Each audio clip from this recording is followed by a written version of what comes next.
So every 1,000 steps, you would see a milestone. So that's what you'll see here, and that's how they basically calculated the distance, how people knew how far they were along the Via Appia Antica. So like when you say grazie mille, you're literally saying thank you 1,000. But yeah, mille is 1,000, and that's how we get the term milestone. Hello, Michelle. Thank you so much for joining us for this episode. How are you doing today? Doing amazing. You also almost sounded like an Italian there at the beginning when you said perfect. It's like, oh, I was waiting for that extra O on the end. Perfetto. Perfecto. To be Yeah, fair, perfetto. I have some Italian in me because oftentimes I say no problemo. Yeah, yeah, I can definitely see that.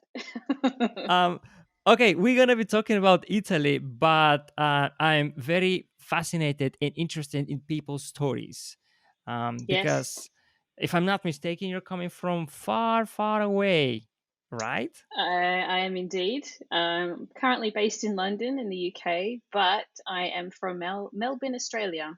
Australia. So yeah, a whole day away, traveling to the other side of the world. Okay, A so good 24 hours, yeah. how do we end up talking about Italy now? Can you share with us?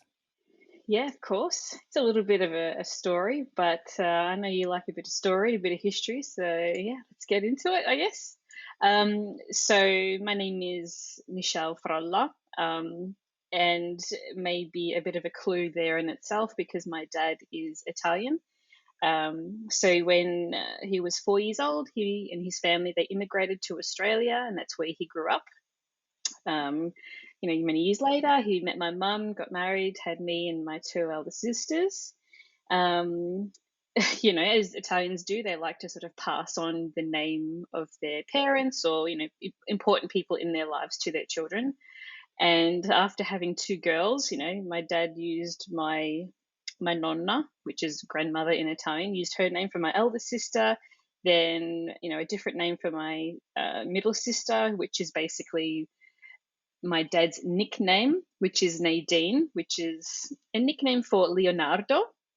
If anyone is familiar with that name, like Leonardo da Vinci, the nickname of that is Nadine or Nardine.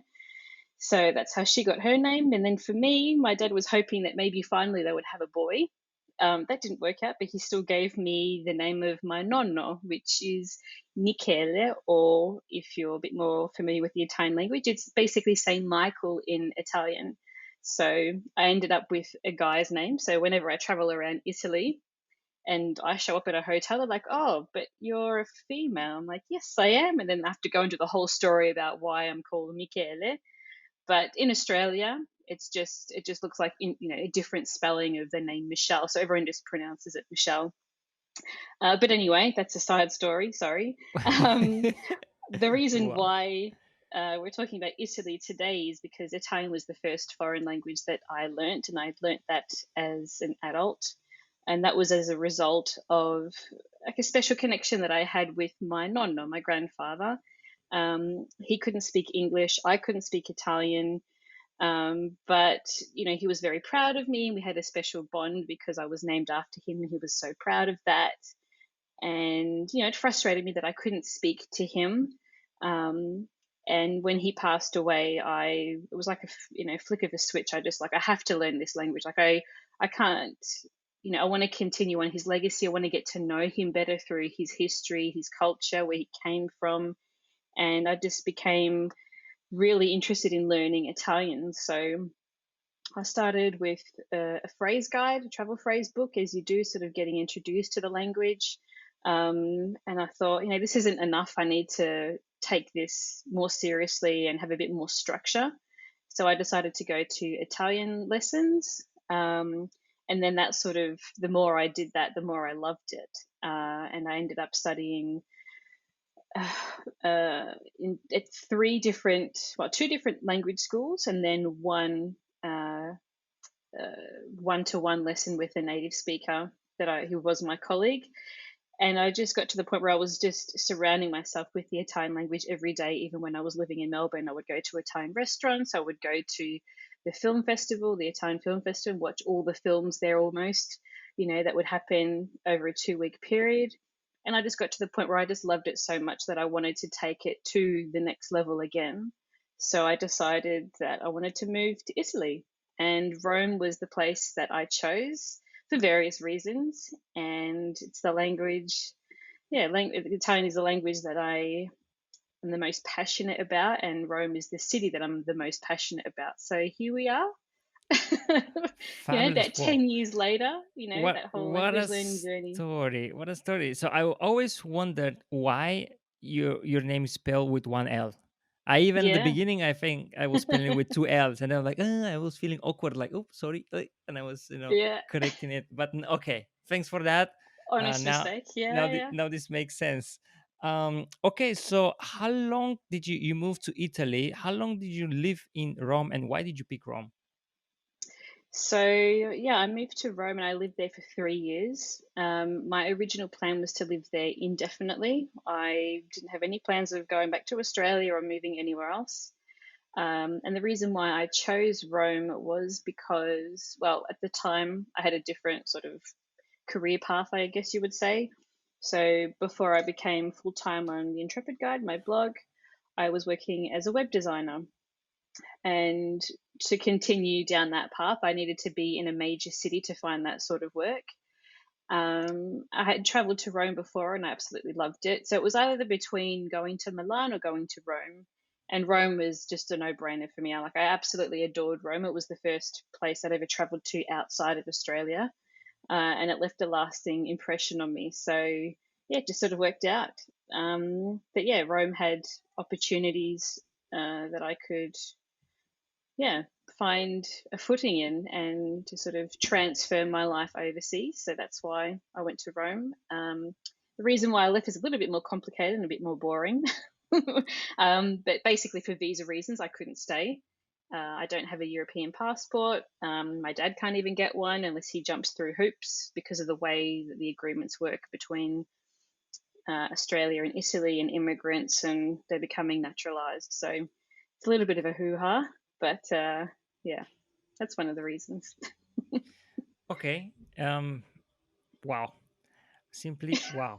So you mentioned your blog, and you mentioned the Italian is the language that you're most passionate about. And what I know is that you are all about languages. That is part of your personal brand. And Yeah. I actually don't know how many languages do you speak.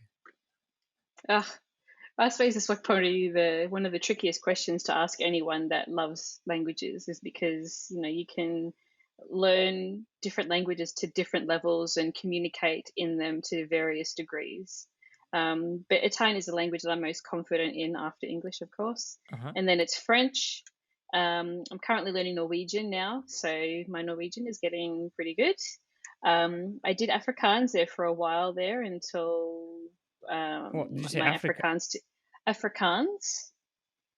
What is this? Afrikaans. Afrikaans Like African is language? what it's one of the languages spoken in South Africa.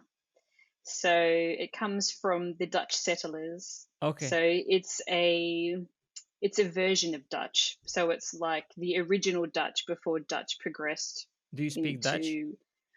No, I don't speak Dutch, but there are a lot of similarities. But it's not exactly the same. They are separate languages. So Okay. yeah, Afrikaans, uh, and a little bit of Arabic I studied for a while. But yeah, so I choose to say that I have learnt these languages to various levels, and I can communicate in them at various levels. So yeah, But I would assume there are other languages that you can communicate, with in a bit lower level, but you can understand each other with the person you talk to, right? yeah, and there's also like overlap too. So having learned Italian, it it's not too much of a stretch for me to understand Spanish, for example, and to get Mm-hmm. by. Yeah. Um, and then for like Norwegian, Norwegian is very similar from its roots with Swedish as well, and Danish, because of their history there. So How there's a about lot of overlap. Finnish? No, Finnish is a completely different language group altogether. It's quite different. Okay. Um, but yeah, there are interesting overlaps. So when you learn, the more languages you learn, the more overlap you will find and Hmm. similarities, and that similarities really help you to sort of pick up further languages with a bit more pace and a bit more momentum. So that's one of the advantages of learning multiple languages from different language Mhm. groups, and it helps you to better understand your own mother tongue as well. So yeah, All very right. interesting. Perfecto. Wow. Thank you for sharing this story. Let's go to Italy then. Yeah, I let me just first tell you, I have been to Italy, but that has good. been so, and to Rome. To be fair, I visited Rome as well. That's been so many years. Uh, I don't even remember. So the way that worked was, I used to dance folklore Bulgarian traditional dances for 12 Yeah. years, from my first grade till my 12th grade, which is from 17 to what is it 1918 from 7 sorry from the age of 7 to the 18. Thanks to that, we went abroad. We went to different festivals and we danced our dances there. Then the other countries, they came to Bulgaria, they danced their dances there. So I visited Macedonia, Slovakia, Greece, France, and Italy. Italy, Wow. we visit Venice. So once we visit Venice during the day when we're in Italy, and on the way back from France, we visited Venice during the night. So I can say I've been in Venice during the day and the night. Whew. Okay, that's one. It's almost a whole day. Yeah, exactly. If you sum the hours, Yeah, roughly one day. yeah. We went to Pisa. We had a picture of the tower. We went to Rome, and the thing that I am, it kind of eats me from the inside. We were supposed to go to Florence, but Mm, it was a summer day. It was extremely hot. It was on the way back to Bulgaria, and then we were just came back from Rome. We went to the bus from the excursion with small walk around we had in Rome, and somebody said, "Shall we go yeah. to Florence or shall we go back to Bulgaria?" And everybody, like, we were like, I don't know, Ah, 12. I don't know how old we were. Like, oh, no. let's go back in Bulgaria. Yeah. We're gonna see it some other time. And everybody Uh, I talked to, they say Florence is amazing. You have to visit Florence. And I'm like, I was so close. Not so bad. But anyway, if I have visited Florence back then, surely I would not have seen it with the same eyes that I would see it now when I visit Florence. Because when I yeah. went to Rome, here's what I remember. I remember the Colosseum. We walked from outside, and that's one. And the other thing I remember, there are only two things. It was super hot. I wanted to buy a bottle of water, and there was a guy in front of the Yeah. Colosseum. He said €5, and I'm like, "What? €5 for it? No thanks." So Yeah. I just remember it for super hot weather and expensive water. These are my memories from Rome. What time of year was this that you visited? Do you remember? Was it in June or August? July, something, Yeah. something there, or August, June, summer. July is when it gets pretty warm. In August, all the Italians, all the locals just go to the coast. They go on holiday, and Rome basically shuts up shop unless you're a tourist. Yeah. Mhm. Can get really warm in Rome. Really warm. Okay, can you tell us something about Italians? Probably, like, hopefully, something we don't know, except like they like to gesture with the hands a lot when they communicate. About Italians in general, I don't want to generalize or, pigeonhole them because, like Italians became my family. What I will say is that, when I didn't know anyone when I first moved to Italy, I was welcomed into a beautiful group of friends thanks to my Italian teacher back in Australia. I told him I was moving to Italy, and he put me in contact with his friends especially one particular friend in Rome. And she was just like, Michelle, we want to, come and meet us. We really want to meet you, all in Italian, of course.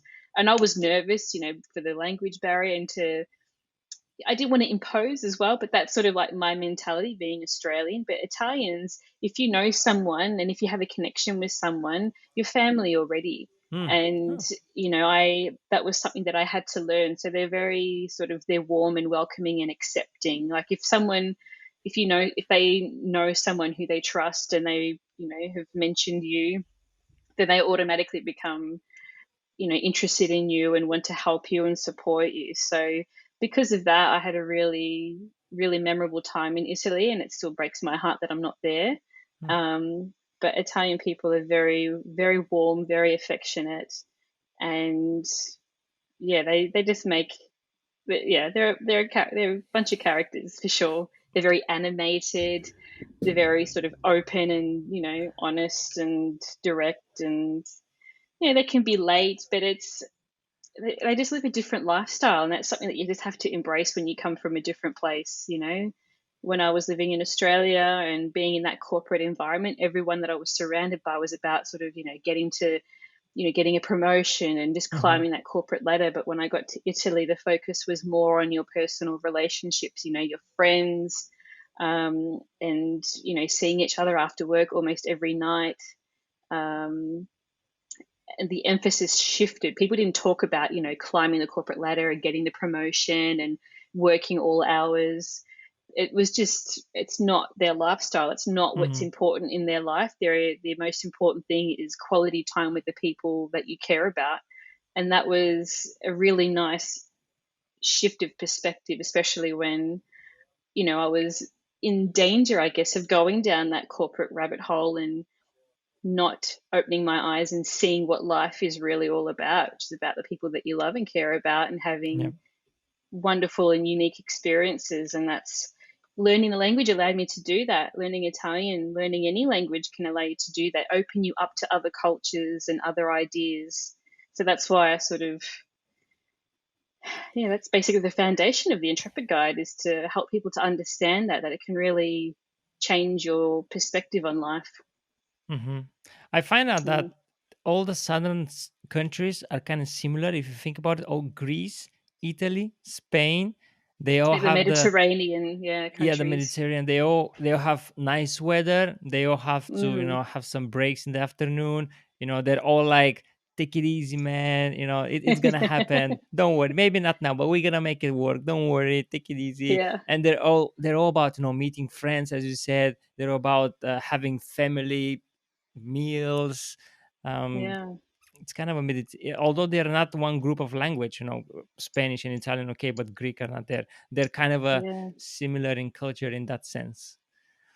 Hmm. yeah. And I sort of wonder if that may be a lasting imprint, maybe from the Roman Empire, 2000 plus years ago, when the Roman Empire sort of had spread far and wide, and maybe that's like one of the lasting impressions that we have of a culture that is no longer around anymore. There could be some Interesting. sort of relationship there. I don't know. I'm just Mm, thinking about that now, really. that's a curious But thought. it's yeah, maybe there may be something there. Maybe I could just be making it up, but you never know. There's always a reason for something. There's always a logical explanation. So there might be In- something there. I don't know. Indeed.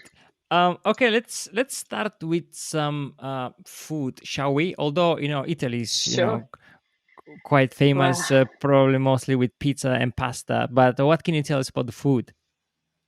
yeah. I'm going to start. I think I'll start with the gelato, which is Ice everyone cream. knows it's ice cream. Uh-huh. But gelato is a very particular type of ice cream. It's not just like the type of ice cream that you buy in a supermarket or even in an ice cream shop, in the UK or wherever you're based.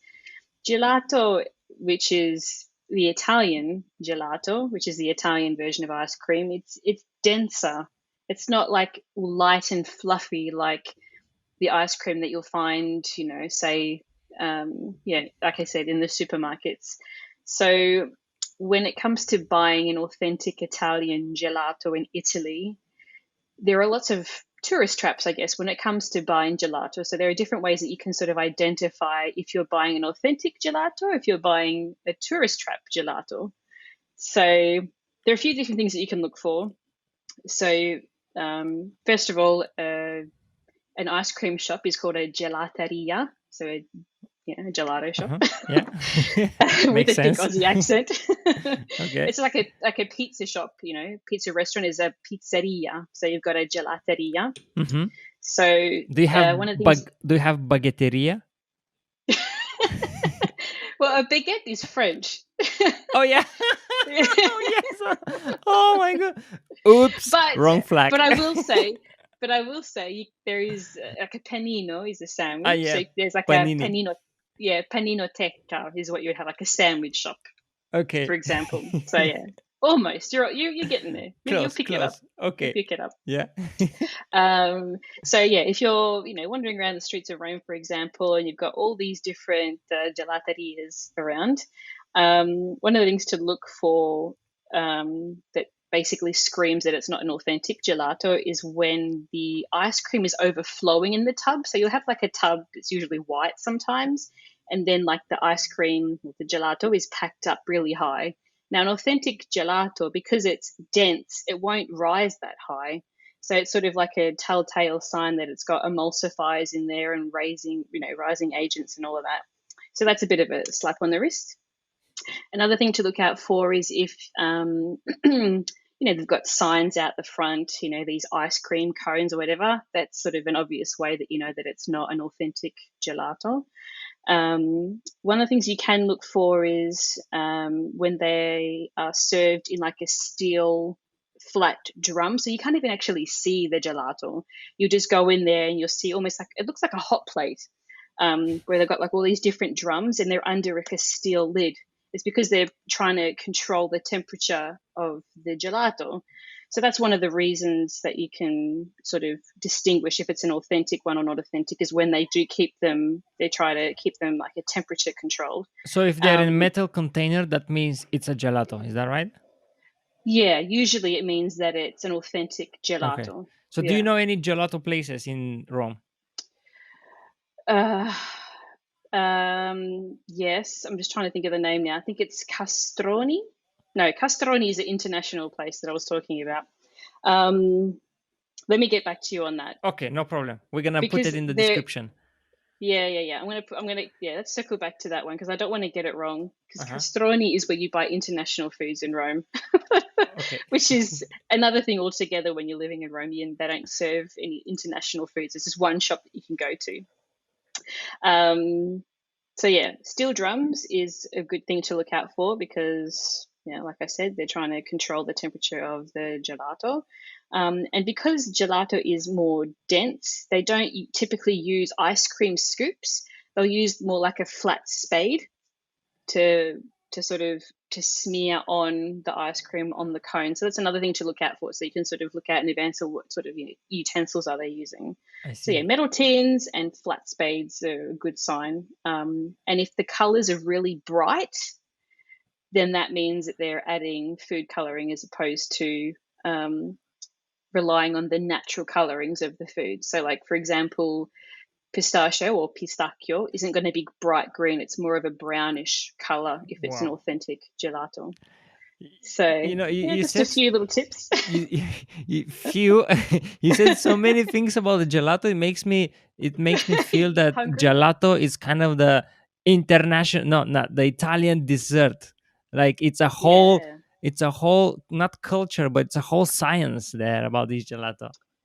Yeah, it's the same with Italian food. Like they take it very seriously, but they're all very simple recipes. Simple is best. They Mm, don't overdo things like, say, with American pizza, where they have lots of ingredients, and even in Australia, Pizza Hut and places like that, they overdo it with too many ingredients. If you have just, if you have, four or five ingredients and they're all fresh, then they are way better than any other combination of pizza, mm. toppings that you could put together. It's all about fresh ingredients with Italians. Yeah. Okay, so gelato, check. What's next? Gelato check. Um, Tiramisu, obviously. Tiramisu. I just mentioned this one because it's one of my favorite desserts, but also tiramisu literally means pick me up or pull me up. Ooh, that's So curious. Okay. tira comes from the verb tirare, which is to pull, Uh huh. and mi, which is me, and then su means up. So tiramisu literally means, put together, pull me up or pick me up. And the reason is obviously because of the sugar content, but also because there's coffee in tiramisu. Oh, so the So coffee that's can why you pick you have it at up. the end of a meal. So it's a pick me up. Yeah. Ah, So again, interesting. it's a little something How do you say curious in Italian? curioso. Curioso. Yeah, curioso. Yeah, I think you could say it that way. There's probably a better word. It sounds a bit more Italian. It's okay. I take this Yeah. one. It sounds I've never okay. actually tried to say that before. It's Ah, you see? Ta-da! There was a yeah. uh once I was having a picnic and there were people that I didn't meet I haven't met before, and then somebody was from South America somewhere, and they said, "Oh, Pablo el Curioso." Oh, that's cute. This I is like so that. funny. But yeah, curioso is, it's probably the best. It's good actually because it translates really well into English and Spanish, probably Portuguese as well, and yeah, Yeah. Italian. Yeah, yeah. Okay, that was great addition with the tiramisu. Do you have any more additions on food, or if not, we go to drinks? Oh, okay. Well, I've got to throw in some pasta in there. Of Let's do course, one pasta we have to. dish. Let's do. Okay, we have to So go for pasta. for Carbonara is my Rome, favorite. Just want to mention. oh, okay. So spaghetti alla carbonara. So that's one of the traditional Roman dishes that you can get, and typically that will be served with guanciale, which is pork cheek. I was pointing to my cheek. Guanciale is pork cheek, and then for the cheese they use pecorino romano. So pecorino means sheep, so it's cheap. It's sheep cheese. So the sheep that So it's cheap Um, sheep cheese. no, it's not cheap. I just got a bit tongue tied there. But yeah, it's pecorino romano, which is a specific type of cheese traditionally from Rome. Uh-huh. But you can also use Parmigiano Reggiano, or what people just refers to as Parmesan or Parmigiano or Parmesan if you're American. So yeah, you can use either two of those cheeses. And then to create the sauce, you mix in raw egg yolk. So you're not scrambling the egg, you're just using it to create the sauce. And then you just put a bit of pepper on top. So yeah, spaghetti alla Oh. carbonara is one of the most popular dishes to get in Rome, one of the traditional dishes to get in Rome. So Do you hit you the nail on the head. do you cook? I do cook, but I Not try carbonara. not to cook too. Well, I'm a vegetarian, so Oh, okay. there is one vegetarian traditional Roman dish that you can get, which is cacio e pepe, which is basically, yeah, it's very similar ingredients. So it's spaghetti or linguine or tonarelli, so long fresh pasta. Uh-huh. Then you've got the pecorino romano cheese. Oh, there we go. And yeah, It's pepper. very lovely. Yeah, Basically, veggie very carbonara in a basic. way. Yeah, very basic ingredients, but it's all about fresh because you're not using packet pasta, you're Mm-hmm. using fresh homemade pasta, Yeah. which makes all the difference. And yeah, you said it. That fits perfectly to what you said before. You Mm, use, fresh ingredients and not so many. You just focus on the yeah, simplicity. Doop, doop. yeah, exactly. Perfect. Okay. Yeah. Shall we go to some drinks? I would assume wine is, wouldn't say the national drink, but it's really uh, consumed a lot. Is it? Yeah, oh yeah. So when you go to like a restaurant, you can get the house wine, which, you might be thinking, oh, house wine might not be that good, but it's actually quite good. Personally, I'm not a wine drinker, so I'm not going to comment too much on the wine. I'm more of an Aperol Spritz kind of girl, Mm-hmm. which is something that you have. It's a drink that you would have after work and before dinner, Wait, which is like is the Aperol Italian? Aperol. Okay, so it's like a classic Italian drink, and I'm pretty sure that Spritz, the brand, comes from in northern Italy. From I think it might be from like Lombardy, which is where Oh. Milan is. Um, but it's sort of like a drink that is quite popular in Europe as well. So I've heard different recounts of if it Yeah. is originally So from so Italy. it I'm comes pretty from sure it is. it's from the from the Campari group of Yeah, drinks, and it comes from Padua. Padua. Okay, there you go. Yeah, so it's bright orange. You mix it with soda water, Mm-hmm. prosecco, a slice of orange, yeah, and Aperol. So again, minimal ingredients, but it's really refreshing, and I love Yeah, it. Any excuse. it's too So bitter. It's Aperol too is bitter like for you would me. have that with like as an aperitivo. So it's the meal that you have after work, for example, around 5 or 6, 7 p.m. before dinner. And dinner is usually, for Italians, from 9 o'clock onwards. So it's Mm-hmm. something that you have to tie you over. And in Rome, you can get like an aperitivo, which gives you an Aperol Spritz. and access to either one plate of food or a buffet. And you can, an open buffet for like €10. So it's really good for money, really good value for money, I should say. Would you say wine is? Would you say wine is more consumed than beer? Oh yeah, Yeah, I would say so. I mean, there are Italian beers like Peroni and all of that, Nastro Azzurro. I like Peroni. Um, but yeah, wine is quite popular. Absolutely. It's something that you have on the dinner table, for like, your family meals. You don't really see beer on the table. It's more wine. Yeah. Okay, cool, Yeah. cool. Italian. I always get a wine with the meal. Yeah. Nice. Or Peroni. Okay, let's move to some sightseeing. What can we see in Rome? And then, Oh, because I know that you know some stuff. Can you just also tell us something curious about the landmarks or the monuments that you're gonna tell us about? yeah, sure. Okay, so where do I begin?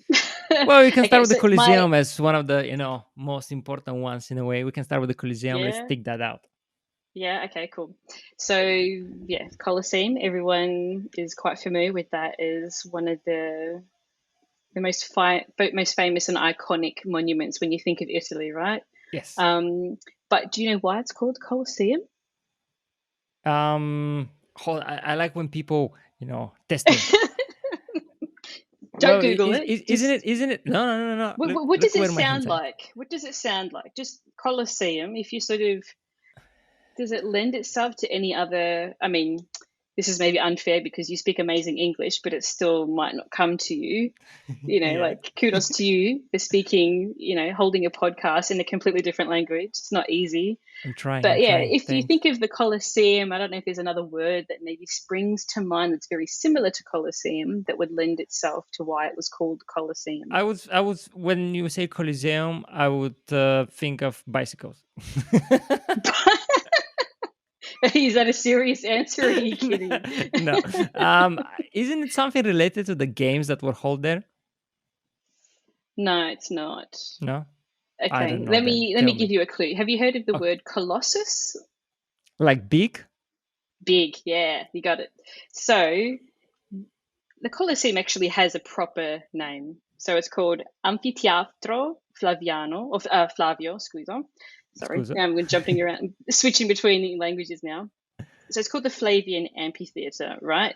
But the reason why it was called the Colosseum was because just opposite the Colosseum, you can't see it, but you can visit it now. There is an golden palace or the golden house, which is underground. So it was lost for centuries and then they rediscovered it in the Renaissance. Now, that was the house, well, the palace, the residence of Emperor Nerone. So that was around like 64 AD. So it was a really opulent, really beautiful palace that he lived in. Now, after the Great Fire of Rome, he started to identify himself as being like a type of sun god. And he even went as far to erect a 35-meter high statue of himself to portray himself as a sun god. So this statue was so big that later on, when Emperor Hadrian came along, he ended up moving that statue to where the Colosseum was eventually built.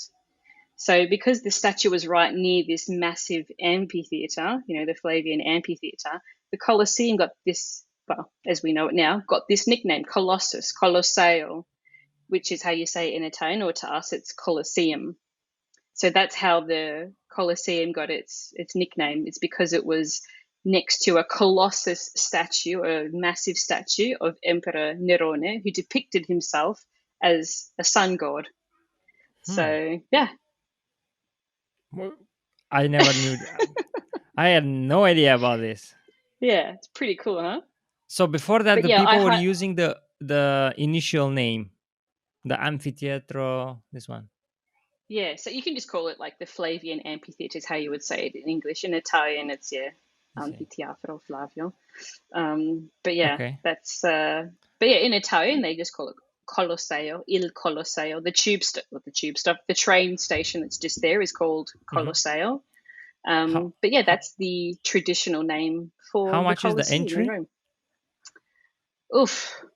Well, I don't know what the entrance is just for the Colosseum, because you normally buy like a package ticket that Ah, gives you access to the Roman Forum, and that sort of that whole complex there.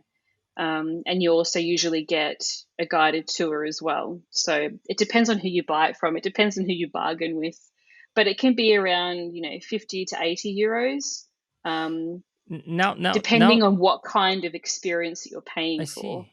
Now and if that you're you getting like an audio guide and all that sort of stuff. yeah, so no more Yeah, than 20 euros altogether.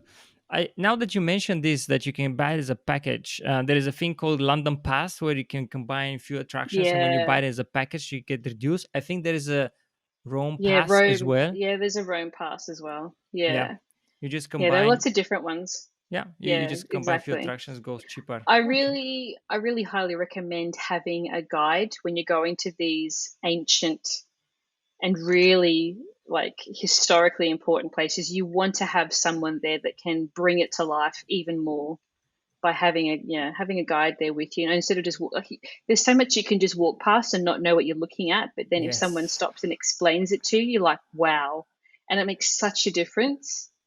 So it's this is always actually a good photo that you brought up here on the screen. So a typical access to the Colosseum will give you access to where those people are wh- um, which is the on that ground, platform there. which is the ground where people used to fight. That that would have been the ground. So what you see underneath. So keep that image open. So Yeah. just below that platform there, that's where the gladiators were. That's where they would prepare. That's where the Hmm. animals were kept. Um, so you can pay like special. There are special tours that you can go on, and I highly recommend it. That will give you access to that underground area and also to the top tier of the Colosseum, which isn't open, which isn't accessible with a normal ticket. Yeah, this is a great photo. Hmm.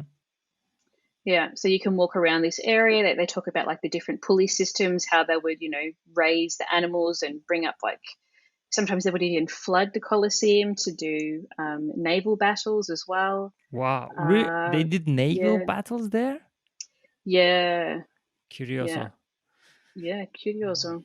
Well, they actually, yeah, that's where Piazza Navona gets it's the same sort of history there with Piazza Navona.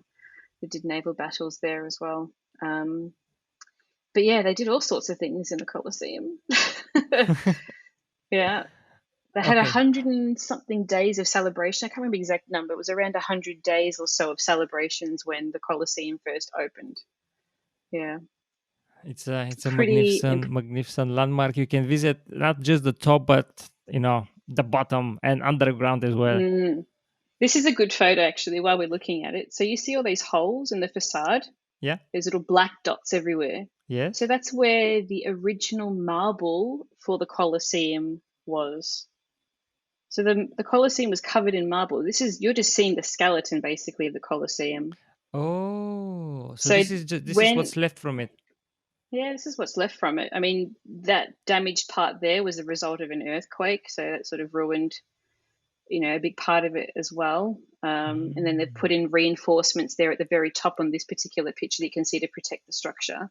But those holes that you can see where it's sort of like white, that's where the marble was, and they took that marble out and they used it. They repurposed that marble to create other monuments, more specifically the Hmm. Vatican, St. Oh, Peter's. Yeah.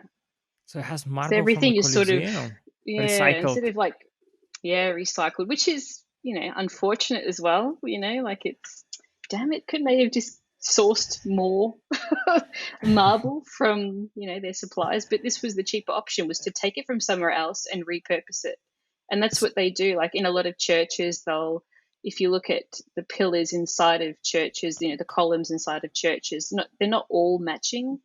Um, Sometimes they will take the marble from other churches and repurpose marble from other places just to sort of have marble there. And that's why you might see like different colorings. mhm. Um, Okay.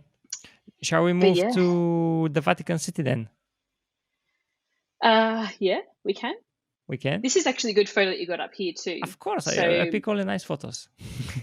Well, just because while I'm looking at it, so you can see, okay, for the people that aren't, following along with the video, so Yeah. if you're at the top of St. Peter's Dome and you're overlooking St. Mark's Square, you've got an obelisk there. It's another thing I'll comment on in a second, but I'll come back to that.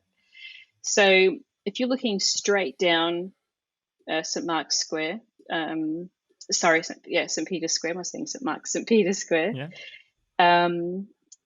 To the left, there is a whole bunch of buildings, and then you can see a little bit of an opening. There's a bit of a road, and then there's a thin slither of a wall that leads into the green patched area. Can you see that? You mean close to the? Yeah, if you use your cursor, if you can put your cursor on the screen, so you're looking Do you straight see down it? St. Peter's. Yeah, I can see your cursor. Okay. So go a little bit to your right. Yeah, a little bit to your right, a little bit more. Right. Yeah, now go straight up. Up. Yeah, here. That area there, that's called Il Passetto, which is like the passage.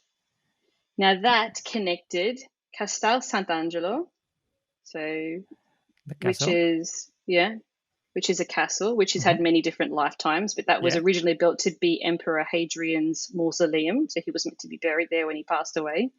So that Il Passetto connects the castle to the Vatican City. And that was used for popes to escape the Vatican City if they were ever under threat.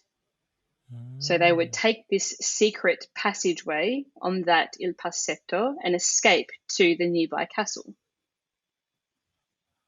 And you can actually walk along there with a private tour.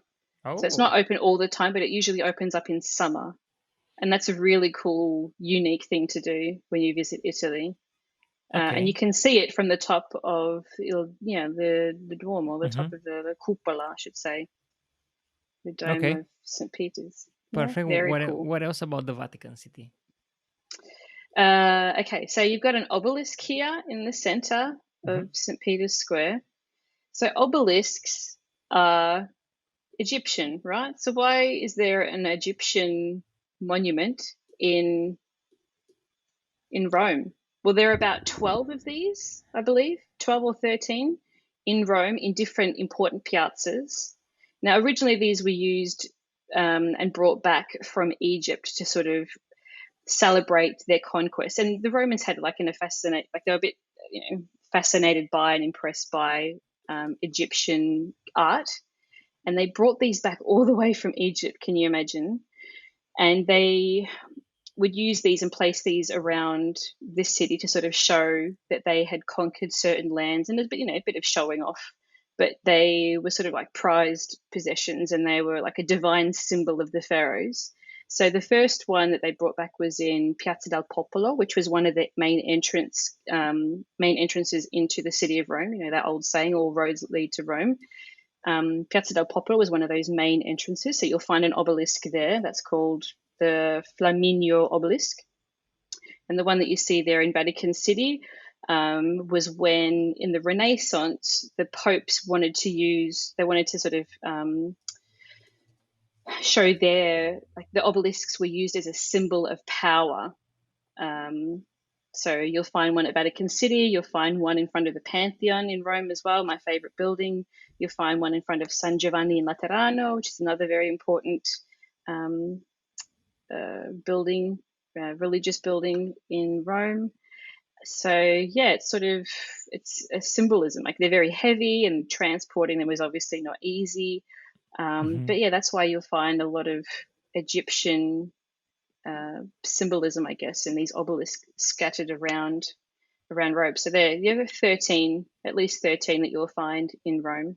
At least 13. Yeah, A lot of pretty obelisks. Cool. Okay, which represent their conquering Egypt. What about Vatican? Let's go back to Vatican City. Conquering different parts, in the Roman Empire and all of that. Yeah. What about the Vatican City? Can you tell us something else there? Let me see. I think we can move forward. We've got you got the Sistine Chapel, of course, which painted by Michelangelo. The Sistine Chapel. In the Sistine Chapel, Ah, Sistine, Sistine Chapel. okay. Found it. Yeah, Found it. yeah, Uh-huh. yeah. Ooh, very beautiful. Yeah, very, very Very famous. colorful. Yeah, very colorful. You can't take photos in there, unfortunately. Oh, they always do that. Uh, yeah, but this is the room where they decide who the next pope is going to be. Oh, is So it's it? quite important. But this room is very Oh, busy. I don't know if you can see, obviously, there's a lot of famous imagery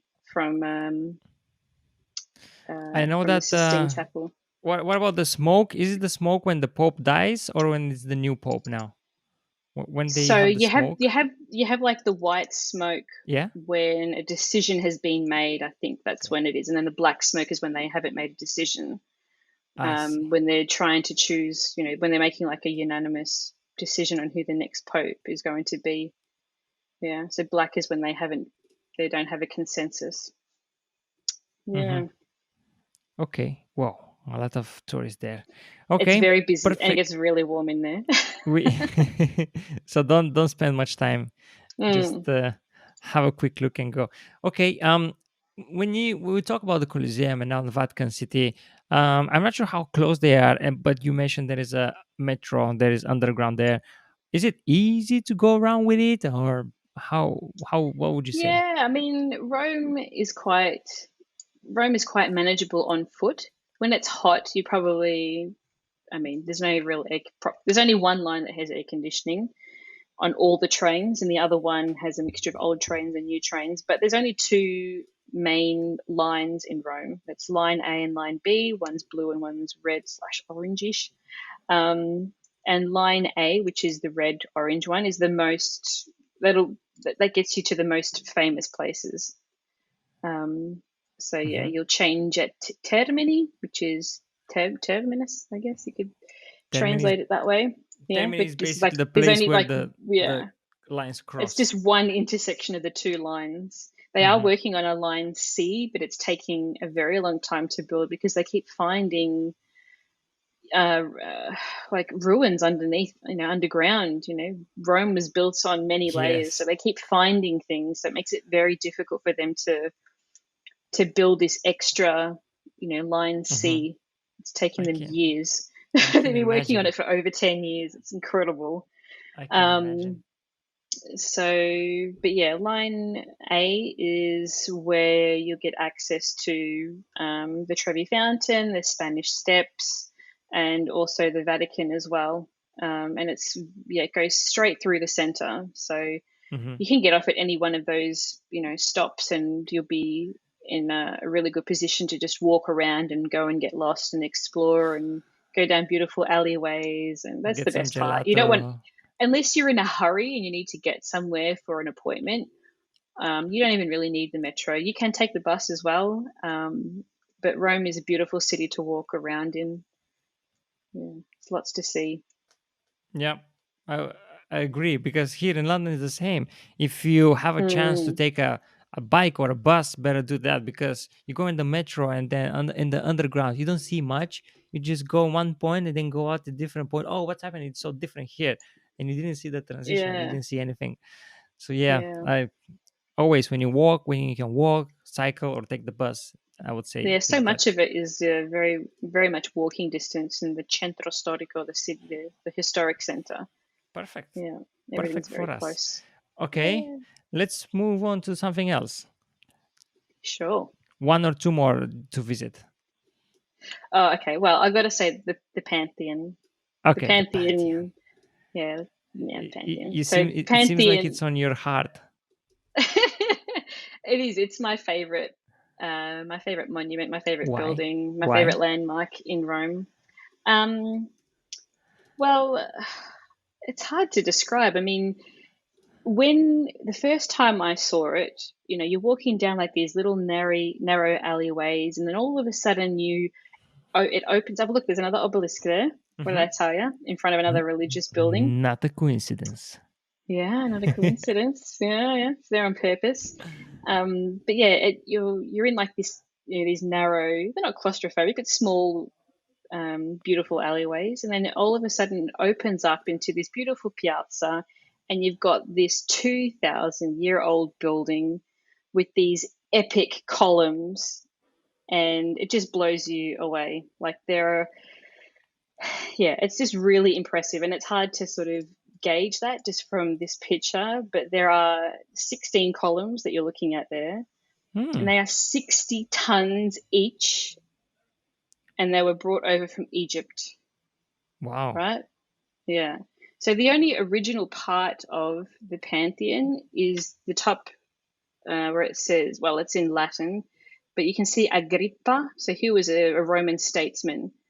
So he was originally responsible for constructing the Pantheon. Hmm. But Hadrian helped to rebuild it after it had been damaged. So Hadrian is my favorite Roman emperor.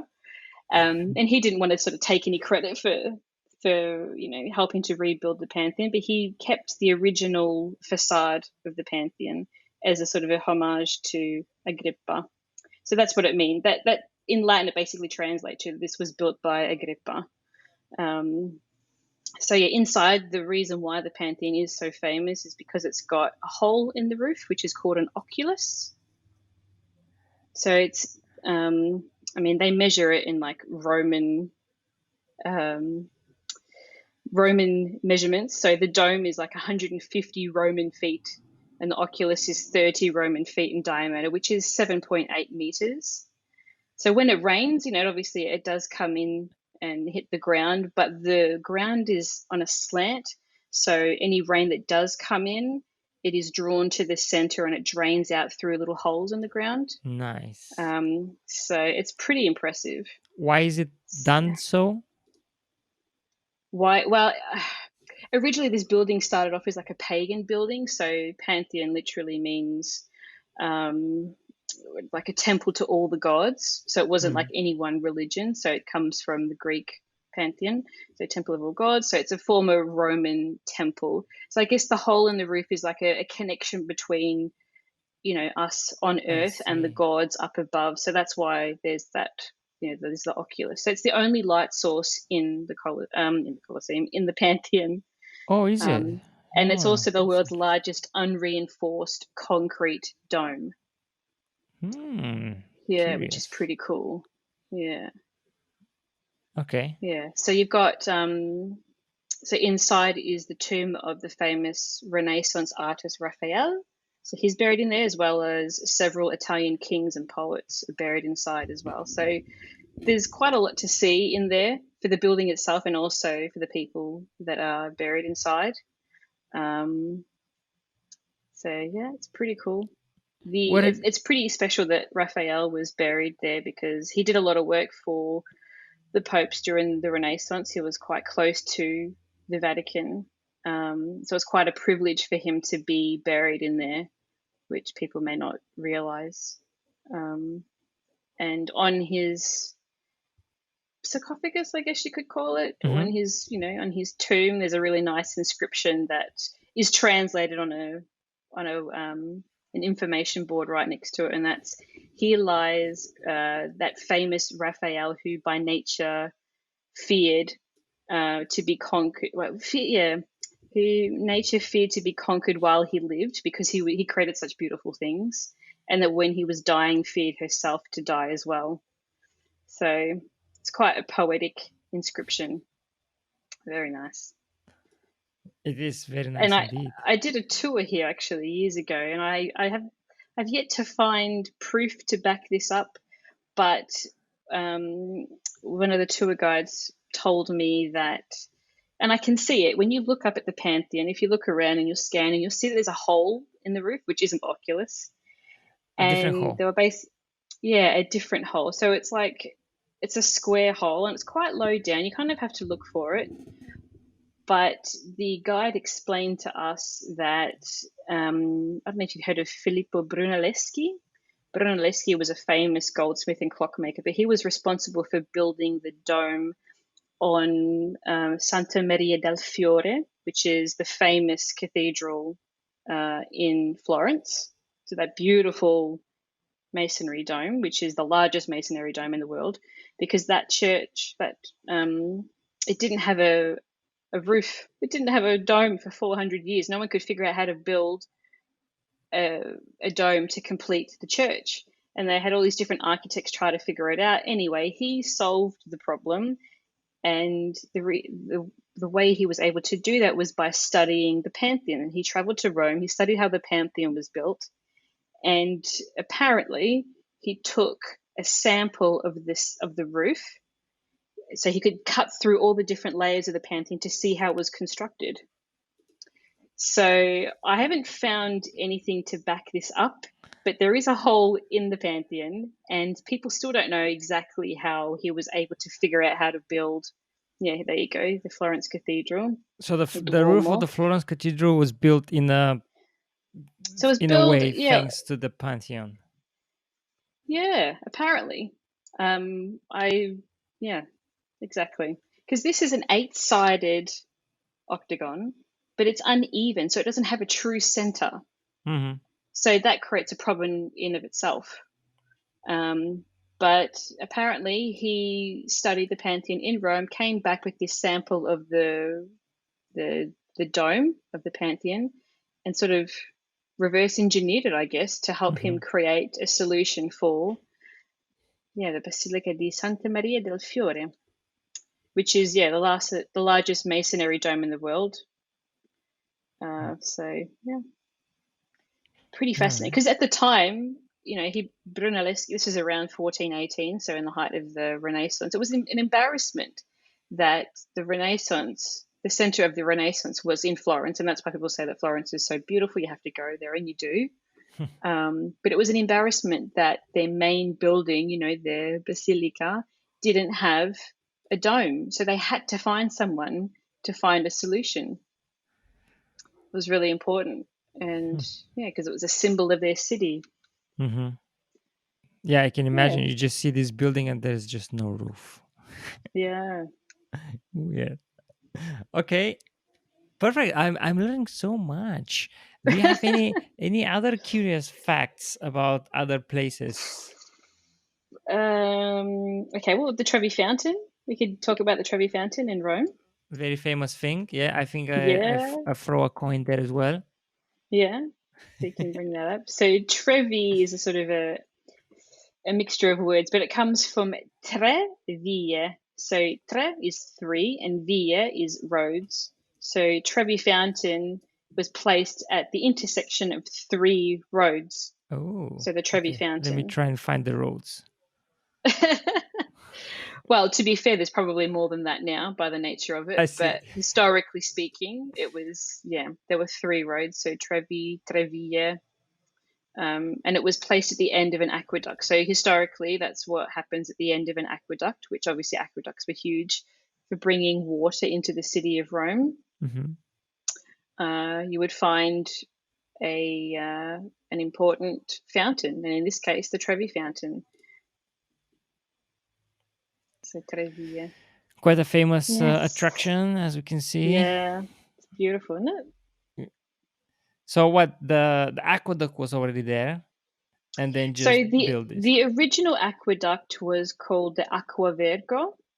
So that was like that was originally what served ancient Rome, and then the modern version of it is called the Aqua Vergine, which is like a virgin water, whatever, virgin aqueduct.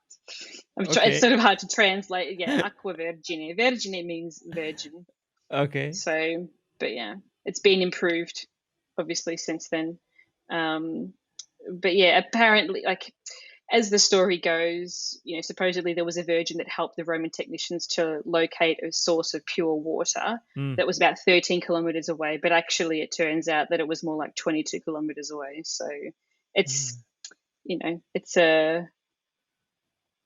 just one of those sort of urban legends. It's one of those, stories that they sort of pass on to romanticize the erection of something so beautiful. Okay. And the name of the aqueduct.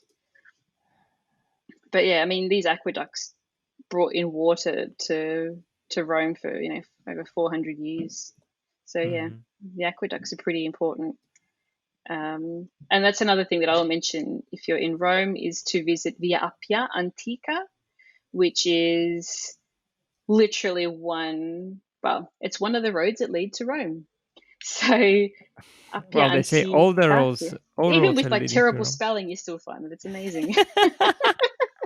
So via Appia Antica, it connects the center of Rome pretty much all the way down to the capital of Puglia, which is where my dad is from. So the capital of Puglia is Bari. My dad is from further north, but that is literally an old Roman road. So you can go to Via Appia Antica, so the beginning of that in Rome, and you can see the old Roman roads. Um, it's got like the Roman cobblestones. There's lots of monuments you can see. They've got catacombs. They've got all sorts of different monuments that you can see that are really beautiful. And you can see aqueducts as well. So not far from there, you can see aqueducts. Um, yeah, I don't know if you can get like a different. I can give you the correct. If you click on Appian Way, the first one there, the Appia, double Pia. So I found it. Don't worry.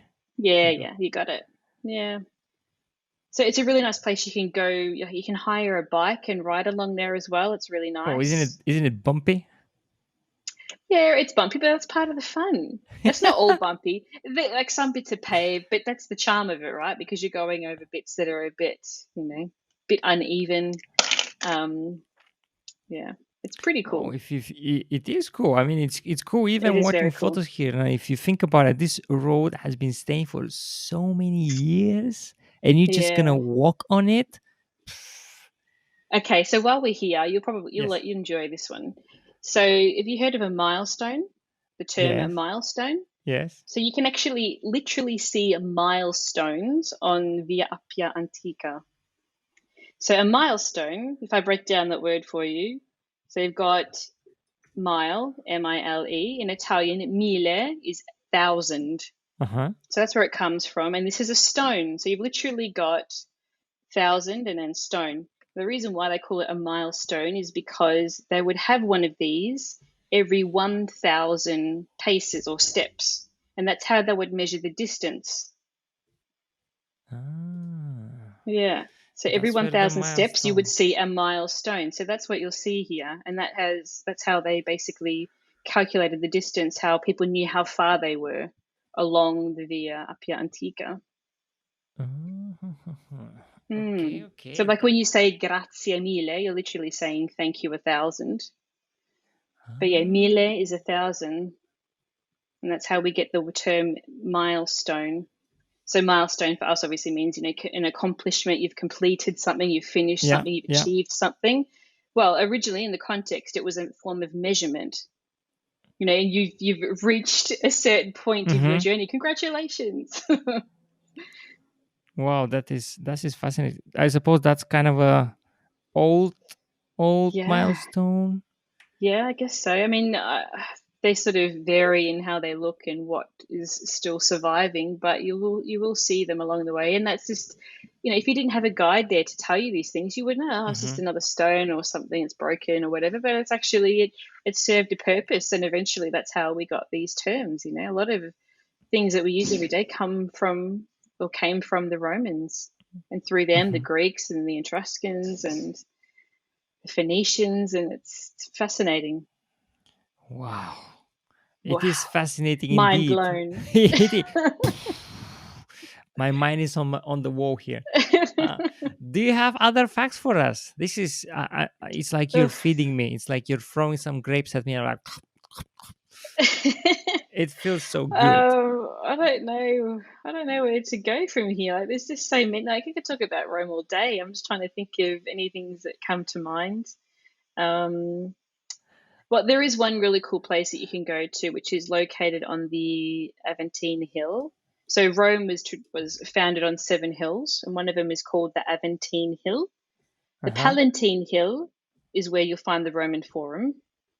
So the Aventine Hill is close by, but it's another neighboring hill. And there you will find a famous keyhole. And if you look through this keyhole, Where are you gonna find the keyhole? Is it on Aventine or the Palatine? Aventine. So if you type in the Priorato di Malta, which is basically one of two institutional seats of government Uh-huh. of the Sovereign Military Order of Malta, which is a bit of a tongue twister. Yeah, Priorato di Malta in Rome. If you just add in Rome, Add an O in there. A what? So Prio, so Priorata. Priorata. Priorata. I mean, yeah, it should come up. It's giving you pirate for some reason. I don't know why. Or you can just type in Buco della Sera. Yeah, Okay, it's hard. tell us. It's okay. Tell us about it. I'm just trying to get the right spelling for you. Buco della Serratura. So Knights of Malta keyhole. There's so many different names for it depending on what you're referring to, the place or the building or the keyhole. So this is a famous keyhole that when you look through it, you're looking through basically a hedge garden, and it draws your eye to the center, which ends up on the dome of St. Peter's. That's really cool. So you'll see people queuing up at this door to look through the keyhole. And if you look through it, you will see this hedge. So it's a private garden, it's a secret garden. And they only open it up for like special guided tours. And so if you look through it, you'll lead your eye to the dome. There you go, you found it. Yeah. It's that pretty is. cool because you're on the other side of Rome, Mhm. and all of a sudden you got all these people queuing up at this building that you can't even really see because it's behind this door, this massive sort of gated entrance. And if you look through the keyhole, this is the pretty awesome view that you get. And it makes it look even bigger. It's like a bit of an optical illusion because you are so far away, but the nature of the hedge makes it look closer than what it actually is. Yeah. So that's why it's also cool. Not only is that it's focusing in on it, but it's like this optical illusion that it looks, objects appear closer than they actually are. But yeah, it's pretty cool. That is very interesting. By the way, is that on the Aventine Hill? Yeah. Okay. Because in London there is something similar. I'm not sure if you're aware. There are certain locations that you're just not allowed to build. There are Oh ways that yeah. are leading to St. Paul's Cathedral. So if you go on Richmond Park, you have something similar that leads to the St. Paul's Cathedral. Yeah, the protected viewpoints in Mm-hmm. London. Yeah, it's good. I really like that. I mean, Yeah. like, back when London didn't have skyscrapers, St. Paul's was, the tallest structure in London. And then they had to enforce these protected viewpoints, these protected areas, so you could protect the view that you would get of St. Paul's. Wait, is So that how that's this the looks like? door. Yeah, Is that the that's the door? door. Yeah, that's the door. And that's the queue. If you can see those other two pictures on your left, people queuing up. I It's mean, like whenever I've been there, I've never seen a queue like that. But I don't go typically during these times. But I might get two people in front of me, and that's it. And you just sort of take it, some turns backwards and forwards. it's funny, right? When you see it on the side, like I know. what are these people doing? Like, are they giving gelato in this building, or are they spying on someone? What's happening there? Yeah. I know, it's funny, and there's like a military presence there as well because it's a government building. So it's yeah. So what's on the It's other side of the building? Is it just this wall? What's there? So on the other side, so there is a lovely garden that you can access. But yeah, this is one of the two institutional seats of government of the Sovereign Military Order of Malta. So it's a bit of a tongue twister. But yeah, it's I highly recommend going there if you get the chance. And again, it's by guided tour only, and it usually only happens around summer. But yeah, Wow, this it's is one of so those unique things fascinating. that you can do. Yeah, Like it's pretty cool. I can imagine people listening to this podcast and like, what are these people just so fascinated about the keyhole? I don't understand. Basically, it's a keyhole, a regular Yeah, wall with a regular door, a keyhole. You look through it, and then you just see the dome of St. Peter's. yeah. Wow. Okay. Perfect. Is there anything else we missed? We talked quite a lot. It's quite a fascinating talk, to be fair. Is there anything you would like to add? Well, I feel like we can't really talk about Rome unless we sort of touch on the myth that surrounds Rome in terms of how it was founded. So I might just Are you maybe we talking can about end on Are that. you talking about the brothers? Yeah. Do you know the story? I know that they're called in Bulgarian. They told us they're Romul and Rem. Oh So yeah, probably it's pretty. Yeah, Romulus or something like that. yeah, yeah. No, you got it. You could tell it. You could tell the story. Romulus and Remus, maybe I would Yeah, say. yeah, yeah, yeah, The story yeah. is that they You didn't got have the a Latin. yeah. Fascinating. The story is Yeah, that you got it. they didn't have a mother and they were taking the milk of a wolf of a Hmm. female wolf, and that's how they got strong. And that's all I know. They built the city probably after that. Yeah. So I'll fill in a few blanks there for you. Yes, go on. So there are different myths that surround the foundation of Rome and how it was, how it came to be. But the one that's probably the most famous and handed down from the ancient Romans themselves is this story of Romulus and Remus. So Rome is said to have been founded in 753 BC. And as the story goes, that Romulus and Remus were the twins, so they're twins, so twin sons of Mars, which is the god of war.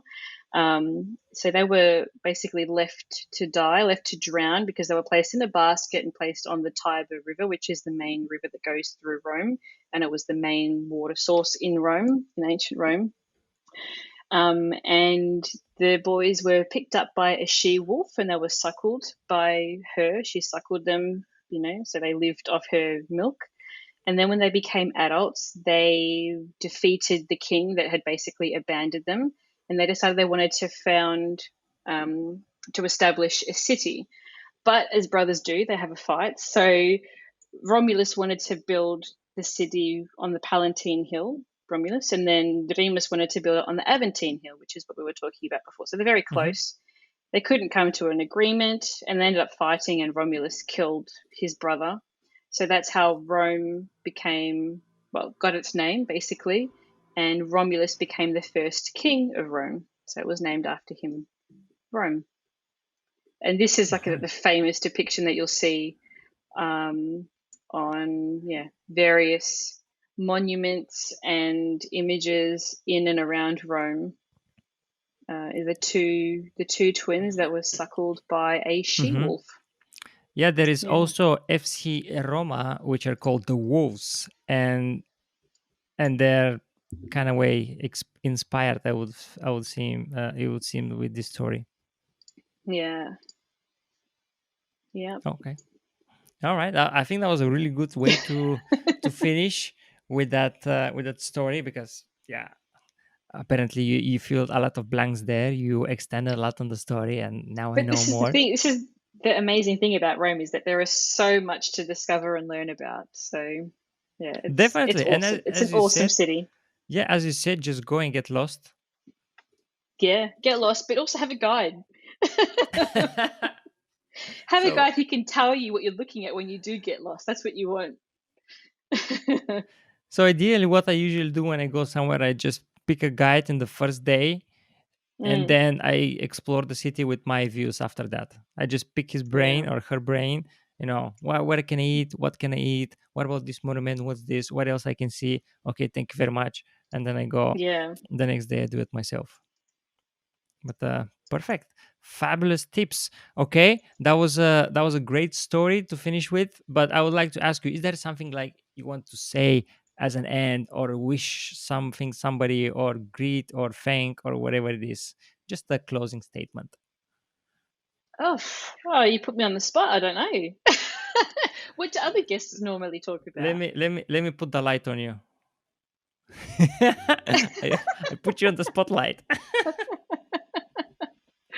Closing words. Yeah, well, I don't know. Usually people say like, "Oh, come visit us. It's fabulous." Well, you can Oh, expand on that. well, I mean, for me, I have to bring it back to languages, right? I mean, it's so Go on. fascinating when you start learning about languages and the similarities and all of that, but really learning a little bit of the local language. Like, you don't need to be fluent. Just learning a little bit of the local language can do wonders for making your experience in a location so much more valuable. You get to connect with people, you get to laugh with people, and when people see that you're making an effort, they really appreciate it. Their whole body language changes. They'll smile. If you stumble through words, your pronunciation might be terrible. but they'll smile and nod, bit of encouragement. And Hmm. it's these little micro interactions that you have with people that make all the difference. Like if I'm going to Germany, if I'm going to Poland or Czech, and I've studied some words and I'm not sure on the pronunciation, I will test myself on the customs officials at the airport when I'm giving them my passport. It's probably the not the most appropriate place to do it because it's quite, they're very serious. But I will say hello to them in whatever their native language is, and I will ask them to correct me, and they're surprised. They'll look up and they'll smile and they're like, "Oh, yeah, you speak, whatever." And I'm like, "Oh no, I'm just just practicing." And it makes all the difference. So as soon as you hit, as soon as you land in the country, just hit the ground running and just practice. Even your hellos, your please, your thank yous, and you never know where it can lead you. Um, and that's the reason why I've created language courses as well, like like specifically for travel. So if you are interested in learning French or Italian, um, then you can definitely check out my courses to help you do that. I've also got travel phrase guides, and you've helped me to create those as well for Bulgarian, and learning about how to say yes and no properly. It's all like back to front and Yes, you like this. remember. But this is fascinating, like, and I didn't know that until I connected with you and you were teaching me about, when you say yes, you have to shake your head, and when you say no, Hmm. you have to nod. And I'm like, oh Yeah. my God, I'm already confused. But it's fun, it's part of the appeal of traveling is to learn about these things and how people do things differently. It's not wrong, it's not right, it's just different. And that's Yeah. one of the pleasures of learning about different countries and cultures and people and languages. And yeah, I could talk about it all day. Indeed, indeed, I agree. And it's always, I mean, I always in in push, I would say push people, but in a nice way. I would always push people when they go to a different location to try and explore it, through their food, through their drinks, Mm, through their traditions, through their language as well. Language is just one of these things. So for example, in my case, I've seen many people eating with their hands. Here London is multicultural. I've seen many people eating with their hands, and to mm. me at the beginning it was like, a mild shock, let's say. I'm like, oh my god. They're like, oh no, no, let's go, keep eating. Like they even Yeah, take yeah. from other people's plate with their hands, they eat. I was like, oh, shock. Then I traveled to Bali, and I had a guide. I hired a guide. He was with us every day. And because I like to ask him questions like, what is this, what's happening, what is this house, why is it like that? Okay. And then once we sat down to eat lunch, and he had a spoon. He had a rice and chicken tied, and he had a spoon. And I'm like, Yeah. why do you have spoon for that? Just take a fork. And he's like, usually I don't even use cutleries. I eat with my hands. And I'm like, curious Right. you say that. Why do you eat with your hands? And then he said, because when we eat, we want to taste the food with all our senses. So you're gonna smell it, eat it, and you're gonna Mm. touch it as well. And that thing changed my whole mind about watching people eating with their hands. So Yeah, when it's quite a popular thing to do. In a friend of mine who's from Ethiopia, she was saying that they do it there as well. They eat with their hands. But I think she also mentioned something about that your fingers release digestive juices and enzymes, so it helps you to digest the food as well. So I oh. think there's a lot of things going on. Yeah, I think there's definitely something to just using your fingers. Yeah. But yeah, all this thanks to traveling, and, Yeah, and I and know. And meeting meeting people, and people. exactly Yeah, yeah. meeting people, Meeting communicating. people. Yeah. When cultures interact and you get curious, hence the name. If you're curious about things, you will find out about things. If you question everything, there's always an answer for it. There's Hmm. always a reason. And that was Yeah, one of the things indeed. I learnt when I was living in Italy. A Roman said to me, there's a reason for everything in Rome. Nothing was built without a reason. There's a reason behind every fountain, every monument, every landmark, everything that you see. There is a reason, there is a story. And I'm like, yeah, you're right. And that made me, from then on, just ask questions about anything and everything because I knew that there'd always be a reason and I just had to ask and then I would find out. Huh. So, yeah. Ah, I love it. It's been such a pleasure to talk to a fellow curious mind. We broke the record of length of an episode, but Oh, have I'm happy. we? Yeah. How long? Well, so far we've been recording about almost hour and 20 minutes. Yeah, great. Cool. Yeah, but I'm happy I broke it with you. Happy, happy, happy, Oh, happy. thank you. That was a pleasure. No, No it's been good problem. fun. Yeah, I know you're very, very keen on Norway. Not only you're learning the language, but you're also Mm. traveling to Norway every once in a while. And the photos you're posting from Norway are stunning. Yeah, I mean, I can't take the Amazing. credit for that. Norway is incredible. Yeah, it is out of this world beautiful. Yeah, Yeah. unlike anywhere I've ever traveled to before. From the Nordic countries, I have seen only Helsinki, Hmm. just for a few days. It was in April or end of March, something like that. So, I mean, I'm happy to welcome you once again for a Norwegian episode if you're up to it. Yeah, I can try. Yeah, I mean, You I can haven't try. traveled Norway as extent. I mean, I've traveled to a few places in Norway, but there's so much I've yet to discover. But yeah, Norway is another special place in my heart. Perfect, perfect. Well, Michelle, grazie mille. thank, Prego, you're th- welcome. My pleasure. This has thanks been so awesome. much. Yeah, thanks so much for joining us, and I wish you a fantastic day. You too. Thank you so much.